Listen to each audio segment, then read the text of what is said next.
미국 트럼프 대통령이 정말 한국에 대해서 이재명 정부에 대해서 군기 잡기를 엄청나게 하고 있다. 정말 길들이려고 협상의 어떤 유리한 고지를 점하기 위해서 외교가에서는 어울리지 않는 굴욕을 주고 그렇죠. 군기 잡기를 엄청나게 한다. 예. 이렇게 볼 수가 있는데 협상의 기술을 뭐 쓴 사람이니까. 예. 또 한편으로는 그래도 군기 잡기라면 다행인데요. 예. 얼마 전에 이제 미국 특사로 보내지려다가 취소됐던 김종인 전 국민의힘 비상대책위원장 말 있잖아요. 그러니까 지나치게 중국과 가깝기 때문에 미국에서 오해를 하는 것 같다고 지적을 했어요. 위성락 실장이 루비오하고 면담을 기다리고 있던 그 21일, 22일에요. 미국하고 협상을 타결한 필리핀 페르디난드 마르코스 주니어 대통령은 트럼프 대통령하고 정상회담을 하고 그리고 또 국방장관도 만났었대요. 지금 미국이요, 트럼프 대통령이 정상회담을 안 하는 게 아니에요. 지금 대한민국을 빼고 많은 나라들하고 지금 정상회담도 하고 있고, 그리고 또 통상장관 그리고 뭐 재무장관 이런 분들이 각국의 이제 강요들을 만나고 있는 상황인데, 유독 대한민국의 고위 관료들에 대한 만남들만 자꾸 일정이 있고 바빠지고 대통령이 부르고 지금 이런 일이 벌어지고 있는 거예요. 그러니까 지금 말씀하신 대로 이 시간을 좀 따져보면요, 그 위성락 대통령 안보실장이 마코 루비오의 면담을 기다린 시간이 현지 시간으로 21일과 22일이었어요. 예, 그렇죠. 그런데 이 이틀 동안에 필리핀의 페르디난드 마르코스 주니어 대통령이 트럼프 대통령을 만나고 있었다. 정상회담을 했어요. 예. 그리고 미국의 국무장관도 만나고 국방장관도 만났어요. 예. 그거를 우리는 기다리면서 알게 된 거예요. 그러니까 더 굴욕적인 것 아니겠습니까? 참 이건 말이 안 되는 그래서 일들이. 어떻게 보면은 미국 트럼프 대통령이 정말 한국에 대해서 이재명 정부에 대해서 군기 잡기를 엄청나게 하고 있다. 군기 잡기? 예, 정말 길들이려고 협상의 어떤 유리한 고지를 점하기 위해서 정말 외교가에서는 어울리지 않는 굴욕을 주고 그렇죠. 군기 잡기를 엄청나게 한다. 예. 이렇게 볼 수가 있는데 협상의 기술을 뭐 쓴 사람이니까. 예. 또 한편으로는 그래도 군기 잡기라면 다행인데요. 예. 얼마 전에 이제 그 미국 특사로 보내지려다가 취소됐던 김종인 전 국민의힘 비상대책위원장 말 있잖아요. 그러니까 지나치게 중국과 가깝기 때문에 미국에서 오해를 하는 것 같다고 지적을 했어요. 그것도 애둘러 말씀하신 예. 거 아닐까라는 생각이 그러니까 들어요. 뭐 오해라는 표현이 애둘러서 한 거잖아요. 그런 거죠. 그러니까 예. 좀 적나라하게 얘기하면 미국에서 당신 미국이 아니라 중국하고 가까이 지내는 친중 인사라고 생각하는 것 같아. 예. 조심해. 경고를 한 거죠. 사실상 네. 그런 표현으로 뭐 읽어야 되죠. 오해라는 표현을 썼지만은 예. 네, 정말 쓴소리를 한 거죠. 면전에서. 쉐쉐쉐쉐 계속 예. 그만 그래서 해라. 어떻게 보면은 단순한 군기 잡기가 아니라 미국에서 이재명 대통령에 대한 인식이 네. 근본적으로 미국과 잘 파트너십을 공유하기 어렵다고 생각하는 것 아닌가, 이런 생각도 들어요. 왜냐하면 지금 징후들이 아무리 트럼프의 그 거침없는 행보, 예. 어떤 대통령이기보다는 기업인잖아요. 그렇죠. 뭐 이거 종이 들고 이거 얼마 해줄래? 1% 낮춰주면 얼마 더 투자할래? 지금 뭐 이렇게 하고 그런 있는데 거예요. 예. 그런 어떤 트럼프의 속성에 비춰 보더라도 이거는 해도 너무한다. 그렇죠. 그래서 이거는 단순하게 길들이기 아니라 어떻게 보면 좀 그 인식의 문제, 예, 인식의 문제 아니냐, 이런 이야기가 나옵니다. 이 연합뉴스가 이런 보도를 했었어요. 미국 재무부 대변인이 이런 표현을 발표를 했다 그러네요. 베선트, 그러니까 미국 재무장관이 이 우리 구윤철 부총리하고 못 만난 거와 관련해서 한국과의 양자회담은 일정 충돌, 이런 표현을 썼다고 하네요. 스케줄링 컨플릭트, 이것 때문에 재조정되고 있다라고 했는데, 이 얘기는 그러니까 한미회담 일정보다 우선순위 면에서 더 앞서는 다른 일정이 있었던 것 아니야? 라고 해석될 수 있는 표현이라고 얘기들을 하고 있다는 거예요. 네, 저는 이 미국 재무부 대변인의 브리핑 듣고도 좀 놀랐어요. 그래요? 네, 일정 충돌 때문에 재조정될 필요성이 있다. 그러니까 일정 충돌이라는 거는 여러 개의 일정이 있기 때문에 일의 선호를 정해야 된다 이런 뜻 아니겠습니까? 그런 거죠. 그러면 우리가 선순위가 아니라는 밀렸다는 거잖아요. 네, 그러니까 중요하지 않다라고 볼 수 있는 거예요. 와. 이런 것을 미국 재무부 대변인이 거침없이 얘기를 합니다. 예. 공식적으로. 문제는요. 그렇다면 무엇이 더 우선해야 되는 일정이냐에 대해서는 또 설명이 없어요. 그렇죠. 네. 우리 정부도 지금 설명이 없어요. 그걸 사실 우리 정부가 파악을 해서 뭔가 알려줘야 그렇죠. 국민들이 안심할 그러니까 거 아니에요. 가령 정상적인 관계라면 이게 굉장히 시급한 문제가 갑자기 터졌다. 예. 그러니까 좀 양해를 해달라. 이렇게 돼야 되잖아요. 그렇죠. 그런데 일정이 충돌됐다라고 얘기를 하면서 무엇 때문에 안 만나고 있는지는 설명이 없어요.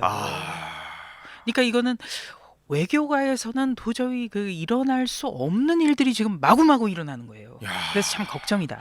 그래서 우리의 장래를 위해서는 8월 1일까지 정말 이재명 정부와 이재명 대통령이 정말 잘해주기를 정말 당부를 드리고 싶어요. 그런 거죠. 예, 국익을 위해서. 우리 세대의 미래가 달려 있잖아요. 그럼요. 국익이 달려 있고. 그럼요. 그런데 지금 동시다발적으로 일어나는 정황들은 너무 지금 좋지 않아요. 네. 참 서울경제의 단독 보도를 보면요, 더 좀 사실 우리 입장이 좀 서글프다라는 생각마저 들 정도의 상황인데요. 구윤철 이 경제부총리 돌려보낸 미국이 우리 측이 일정을 다시 잡자고 문의를 하니까 이런 입장을 내놨다고 합니다. 다음 주 초에 스콧 베선트 재무장관이 스톡홀름을 방문하니까 참조하라, 이런 답변을 보낸 것으로 확인이 됐다라고 서울경제가 단독 보도를 했습니다. 그런데 이 기사 읽고도 참 찜찜하더라고요. 예. 네, 원래 이 구윤철 기획재정부 장관이 회담이 잡힌 날짜는 워싱턴 D.C.에서 25일이었어요. 그렇죠. 미국 날짜로는 이제 오늘 밤 정도가 되겠죠. 그런데 28일부터 스톡홀름에 회담이 있다는 거예요. 예. 그러면 25, 26, 27은 뭘 한지 모르잖아요. 그렇죠. 그러니까 시간이 있잖아요. 그럼요. 예. 그런데 28일부터 일정이 있으니까 당신 못 만난다. 그런데 28일 전에 사흘 동안은 뭐가 있는지 파악이 몰라요. 안 되고 있어. 네. 그러니까 할 수 있음에도 불구하고 안 만나는 것 아니냐 이런 생각이 드는 거예요. 그리고 나는 스톡홀름으로 가니까 알아서 오든지. 예. 네. 이런 뜻도 가능한 거예요. 그러니까 이거 참 속상하고요. 좀 굉장히 자괴감이 듭니다. 그렇죠. 네. 자괴감. 예. 이런 우리나라 외교가 굉장히 우리가 외교가에서 세계적으로 지금 선진국 반열에 올라 있어요. 그럼요. 네. 그런데 이런 홀대를 받고 무슨 이게 조선시대 무슨 우리가 사대해야 되는 그런 상황도 아니고 네. 혈맹의 관계에서 이런 일을 당하는 겁니다. 혈맹인데 맞아요. 혈맹인데. 예. 대한민국이 필리핀이나 아니면 다른 나라보다 국력이나 아니면 외교력에서 사실 밀릴 게 없지 않습니까? 그리고 전통적인 한미 관계에 비춰볼 때 한미 관계는 혈맹이라는 단어로 압축될 정도로 정말 독특한 관계거든요. 그렇죠. 그런데 우리가 필리핀이나 일본에 비해서도 지금 어떻게 비교할 수 없을 만큼의 어떻게 보면 좀 참담한 비용을 겪고 있거든요. 지금 사실 많은 나라들이 관세 협상이 끝났어요. 네. 지금 유럽연합도 이제 거의 끝났다 그러고요. 인도네시아, 필리핀 이런 데들도 지금 끝난 곳들이 꽤 있는 상황들. 대한민국보다 사실 어떻게 보면 전통적으로 미국보다 더 그들이 가깝다고, 우리가 오히려 더 훨씬 가까운데라고 표현할 수 있는 그런 데들도 관세 협상이 끝난 데들이 꽤 있거든요, 사실. 그렇기 때문에 참 속상해요. 이런 일련의 과정들이. 그러니까 단순하게 길들이기로 볼 수 없는 이상 징후들이 계속해서 감지되고 있기 때문에 과연 8월 1일 날 우리가 이 관세 협상을 제대로 타결할 수 있을까? 예. 걱정이 되는 거죠. 앞서 사실 일본이 정상회담도 갖고 그리고 장관급 8차례 회담을 가졌다라고 했는데 그 이면에는 또 이분이 있었던 모양이에요. 그러니까 일본 대사가 이 주미대사죠. 일본 주미대사가 전권을 갖고 굉장히 미국에서 열심히 활동을 했었다라는 후문의 기사가 오늘 조선일보에 나와 있어요. 야마다 대사가 대사 취임 후에 20개가 넘는 주를 직접 돌았다고 해요. 그리고 이번에 일본이 한 760조 가까이 미국에다 투자하는 그런 패키지를 했지 않습니까? 거기에도 상당한 역할을 했다. 그런데 대한민국의 경우에는 지난 6월 중순에 조현동 주미대사한테 이제 그만 오세요. 물론 전 정권 사람이니까. 아무리 전 정권 사람이라고 해도 지금 이 한미 관계나 이 통상 문제가 굉장히 시급한데 예. 그냥 할 일 없으니까 들어오세요 이렇게 한 거 아니에요. 그리고 주미 대사가 지금 공석이에요 또. 지금 공석이죠. 네, 그러니까 주한 미국 대사도 공석인데 예. 워싱턴에 있어야 될 주미 대사, 주미 한국 대사도 공석이에요. 아이고, 근데 말씀하셨다시피 지금 야마다 시게오 주미 일본 대사 같은 경우는요 본인이 직접 미국의 20개 주를 다 뛰었잖아요. 예. 바로 이분 때문에 그 일본 총리와 트럼프 대통령의 한일 정상회담이 2월에 미일 정상회담이. 미일 정상회담이 열릴 수 있었다는 거예요. 그런데 우리는 전 정권 사람이라고 그냥 들어오라고 한 겁니다. 예. 이런 경우에는 국익을 가장 최우선에 둬야 돼요. 그럼요. 네. 아니 전 정권 사람이라도 우리나라 외교관이에요. 그럼요. 우리 당연히요. 국익과 예. 대한민국을 위해서 일하는 분이에요. 그렇다면 이 어떤 시기의 중차대성을 감안한다면 지금 다음 그 주미 대사가 정해질 때까지는 업무를 하게 해야 되는 것이죠. 예. 그게 정상이죠. 그렇죠. 네. 그런데 들어오라고 그랬어요. 그래서 공석을 만든 겁니다. 이게 이해가 안 돼요.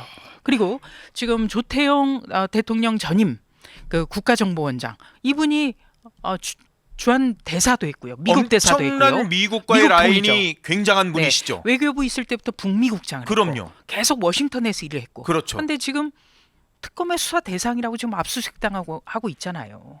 그러니까 국익이라든지 대한민국의 미래 그리고 관세 협상 이 정말 우리에게 닥친 문제가 있다면 예. 전 정권의 분들이라도 손을 벌려야 되는 것이죠. 그게 바로 네. 실리 외교고 실용 외교잖아요. 예. 이재명 대통령이 항상 얘기하는 거 그거 아니에요? 그렇죠. 뭐 여기도 쇄시할 수 있고 저기도 땡큐 할 수 있는. 그게 진정한 실용외교인 거죠. 예. 그리고 어떻게 보면 그 반기문 전 유엔 사무총장 같은 분도 지금 한국에 있잖아요. 예, 그럼요. 예, 그런 분들이 어떻게 보면은 뭐 미국 특사로 가장 적합한 분 아니겠어요?